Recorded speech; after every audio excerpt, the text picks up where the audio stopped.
زمرے میں آتی ہے، بلکہ یہ اسپیس ٹائم کی ایک کریکٹرسٹک ہے، اس کا کرویچر ہے جو کہ ہمیں نظر آتا ہے اور بظاہر ہمیں یہ لگتا ہے کہ یہ ایک فورس ہے۔ اس تمام مظہر کو ایک آسان مثال سے یوں سمجھا جا سکتا ہے کہ زمین کو اسپیس ٹائم کے ایک جنگلے پر فرض کریں۔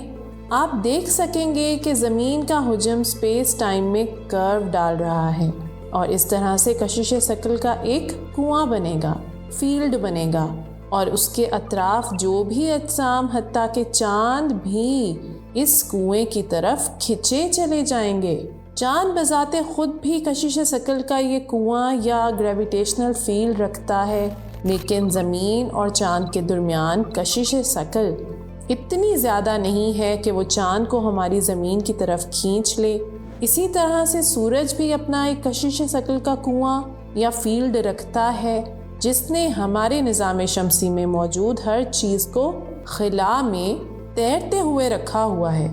ہمیں سیاروں میں موجود کشش ثقل کے ان کنووں کی ایسے بھی سمجھ آ سکتی ہے کہ اسپیس کرافٹ کیسے لانچ ہوتے ہیں۔ اسپیس کرافٹ کو مختلف اطراف میں حرکت دینے کے لیے اور ان کی رفتار بڑھانے کے لیے انجینئرز ریپ اسپیس ٹائم یا دوسرے سیاروں کے گرد موجود گریوٹی کا استعمال کرتے ہیں، اور اسپیس کرافٹ کو ایک غلیل کی طرح خلا میں چھوڑتے ہیں۔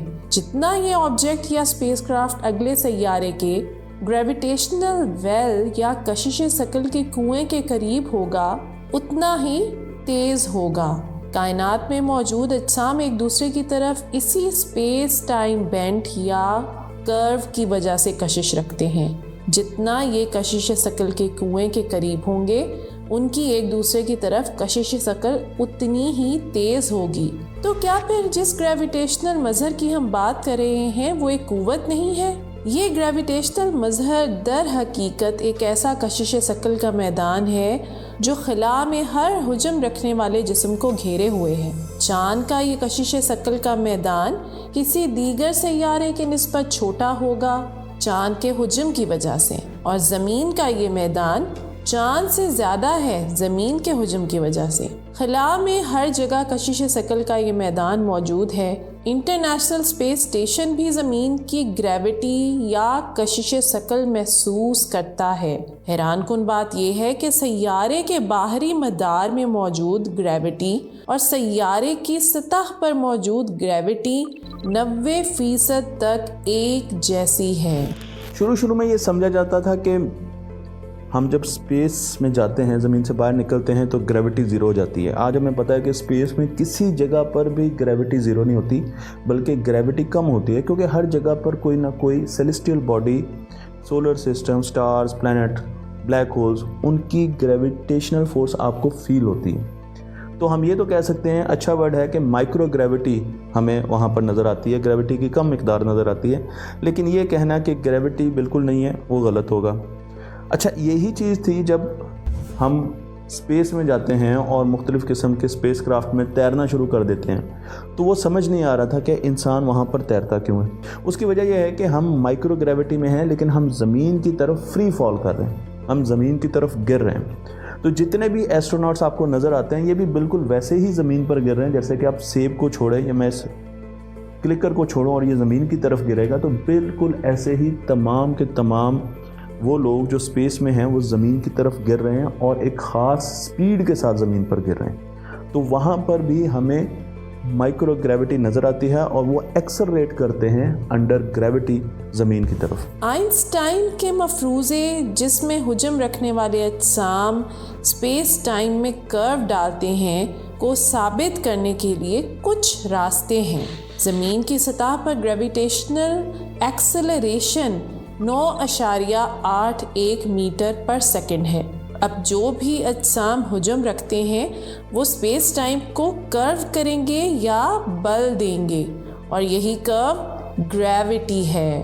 اب اگر کسی طرح آپ زمین کے عین وسط میں پہنچ جائیں تو وہاں گریوٹی نہیں ہوگی، کیونکہ آپ خود حجم رکھتے ہوں گے اور ایک بڑے جسم کے عین وسط میں ہوں گے، جہاں سے مزید کرو نہیں بن سکے گا اور آپ بے وزن ہو کر تیرنے لگیں گے۔ لیکن آپ جیسے ہی سطح کی طرف جانے لگیں گے، آپ پر اسپیس ٹائم اور اسی کرو بننے والے عمل کا اثر ہونے لگے گا اور گریوٹی بڑھتی جائے گی۔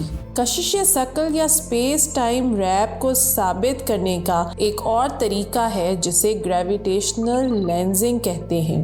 ایسا تب ہوتا ہے جب کوئی بہت بڑا فلکی جسم ایک بہت بڑا یا مناسب کرو بناتا ہے اور ایسے جسم کے ارد گرد روشنی بل کھاتی محسوس ہوتی ہے، جیسا کہ کوئی کہکشاں اپنے ارد گرد روشنی کے دلچسپ ڈیزائن بناتی ہے۔ اس خصوصیت کی وجہ سے ہمیں دوسری کہکشاؤں کو ڈھونڈنے میں مدد ملتی ہے، اس کے بغیر ہم باقی کہکشاؤں کو کبھی نہ ڈھونڈ پاتے۔ آئنسٹائن کا کوئزر ایک مشہور مثال ہے۔ کہکشاں کے بالکل پیچھے سے 4 تصویریں گریویٹیشنل لینزنگ کو ثابت کرتی ہیں۔ ایسا لگتا ہے آئنسٹائن نے گریوٹی کے تصور کو ایک جگہ منجمد کر کے نظریہ اضافیت کو ثابت کیا، لیکن ایک مسئلہ یہ ہے کہ اس کی حالیہ شکل کوانٹم مکینکس کے ساتھ تال میل نہیں رکھتی۔ کوانٹم گریوٹی ایک تھیوریٹیکل فزکس ہے جو کشش ثقل کی کوانٹم مکینکس کے حساب سے تعریف کرنے کی کوشش کرتی ہے۔ اس حوالے سے اب تک ایسا کوئی نظریہ نہیں پیش کیا گیا جو طبیعیات سے جڑے تمام مکاتب فکر کی جانب سے یکساں طور پر قابل قبول ہو اور جسے تجربات سے پرکھا بھی جا سکے۔ محققین جانتے ہیں بلیک ہول میں ایک نقطہ پر آئنسٹائن کی تھیوری کام کرنا بند کر دیتی ہے۔ سائنسدانوں نے ہوائی کے مقام پر 3 ضخیم قسم کی دوربینیں نصب کر رکھی ہیں جو